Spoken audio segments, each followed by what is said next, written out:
Hello guys, good morning. Panibagong araw, panibagong videos, panibagong vlog tayo guys. Ang topic natin ngayon, kain muna pala tayo guys. Dami nagtatanong sa akin guys na kung anong trabaho ko dito sa Dubai. Yung una kasi guys, electrician pala ako guys. Yung unang kung ko talaga abroad guys, sa Abu Dhabi ako guys. Huwag mong subukan, masisira ang buhay mo.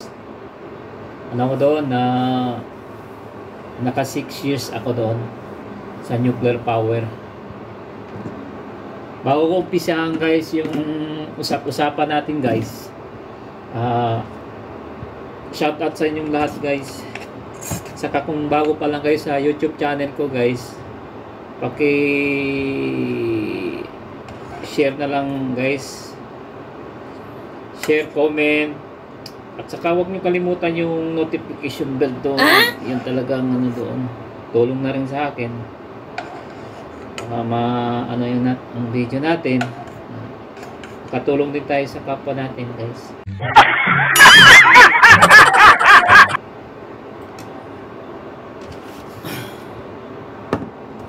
Ang ulam pala natin guys, yung itlog nilagay ng kamatis, ulam natin. Kape, saging. Yung kape pang talaga yan, pang kinabukasan yan sa bawat tao. Pa lang guys, ang oras natin guys, 9:45 na yata guys, ganun. Alam nyo guys, ang unang ko talaga sa Abu Dhabi, semi-electrician guys, kasi first timer ako din. First timer, pero marami akong experience sa Pilipinas. First timer ako na semi-electrician, kasi wala na sila kasi by group yun, kinukuha nila. Bali, company talaga. Damihan ang kuha nila.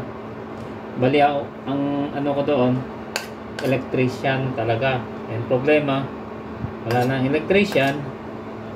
Naging na lang tayo, naging semi.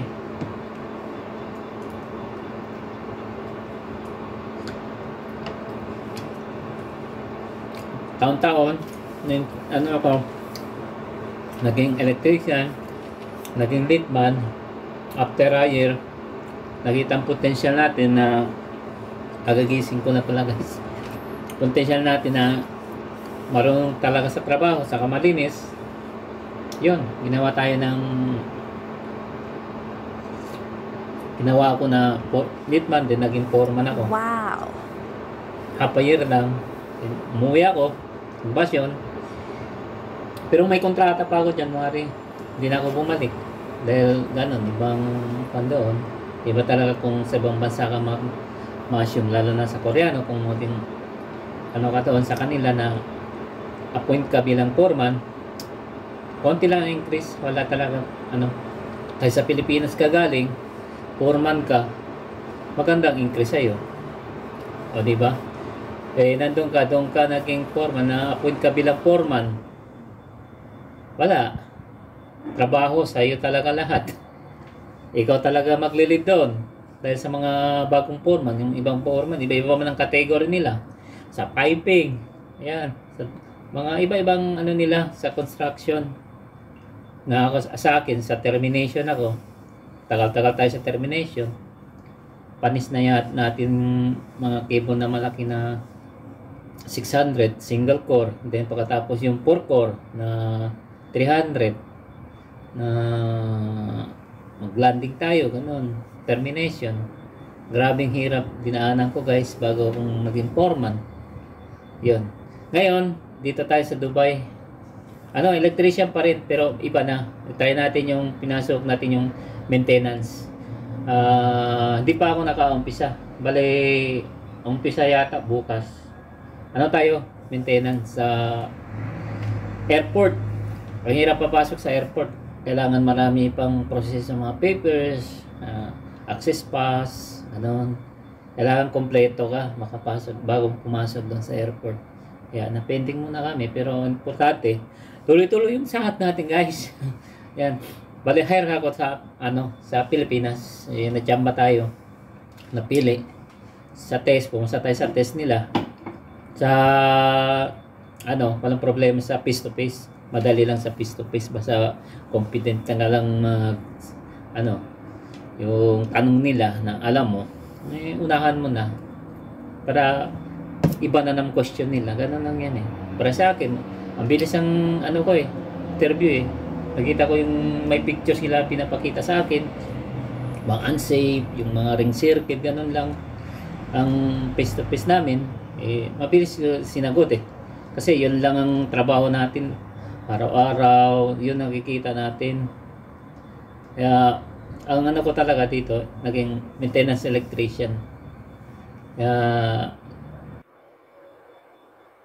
maganda rin maging maintenance. Kasi ang trabaho dito, kung anong in-apply mo, yun lang din ang trabaho mo. Hindi gaya dyan sa Pilipinas, plumber ka, may electrician ka pa, painter ka pa, lahat na. Construction kang piler ka pa, lahat. Basta maintenance dyan sa Pilipinas. Dito sa Dubai, hindi. Kasi hindi babawal yan mga safety. Kasi yung trabaho mo, electrician, baka tapos maging plumber ka. Kasi in-applyan mo dyan sa Pilipinas yung category mo, electrician. Hindi naman pagdating dito, plumber ang gagawin mo. Hindi naman eh. Hindi pare sa atin dyan. Kung maintenance ka, general, ang tawag doon, general na yon. Iba ng sahod noon. Dito, naman to dito. Hindi naman yung general. In-applyan namin, electrician lang din. Kaya lang yan. Dyan sa atin, iba eh. Lahat na eh. General lang trabaho. Saka dyan is dito, kailangan yung sa sahod din sa offer.